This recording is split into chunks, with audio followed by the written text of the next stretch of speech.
So, yung mga nilagay po natin na mga cactus dito sa ating PVC guys ay ayan, medyo malalaki na po sila. So, kailangan ko na pong ayusin yung ating mga cactus para hindi po matabunan yung ibang cactus.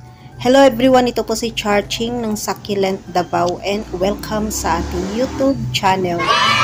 And for today's video, so ito na guys yung update sa ating mga maliliit na cactus na tinanim po natin dito sa PVC pipe. So iyan na po sila, and then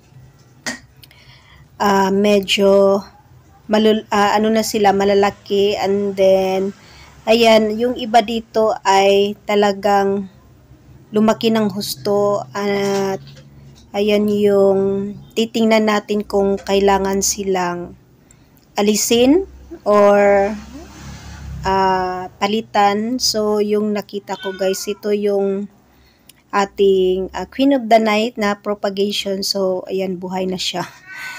So ito yung kailangan kong ayusin, yung isang Echinopsis natin guys.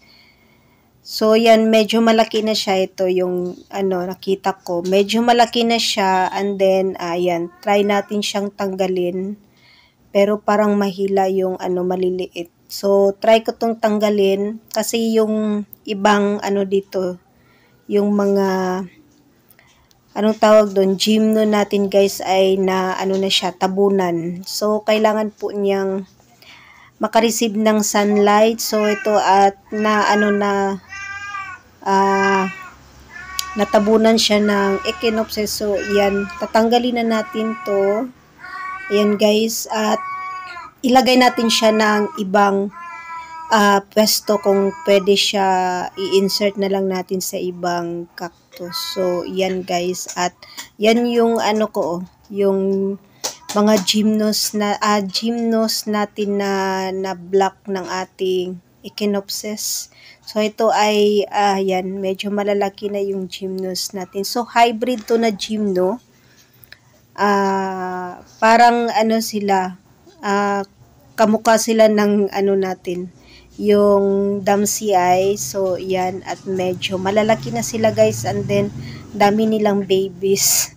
So yan guys yung ating Euphorbia. Ayan, buhay na buhay, at meron na siyang mga dahon. So before ay kalbo po yan, and then yung ating mga Mamillarias fishhawk, ayan sila. So yan, hanapan natin ng pwesto kung pwede. Ayan, ito guys yung ating Mother of Millions ba to. Yan, tanggalin natin siya kasi lumalaki to siya guys pag medyo matubig yung ating soil. Yan, medyo siya, mabilis po siyang lumaki. So yung maliliit natin na Echinopsis ay hindi po maganda tingnan. Magiging leggy po yan guys pag walang na-receive na sunlight. So yan, ilagay po natin yung ating cactus dito na ayan, para naman po maganda tingnan, kasi doon sa may natin gymno ay medyo na-block po yung ating mga gymnos. So ganyan lang po kadali ayusin yung ating mga arrangement dito sa ating PVC pipe. So ito na yung ating Kawarthia.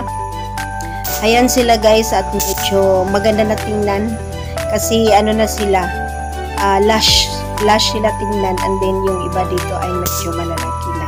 So yan guys ang update sa ating mga cactus sa ating PVC pipe. And that's for today guys. Maraming salamat po sa inyong panunod dito sa ating YouTube channel. Thanks for watching.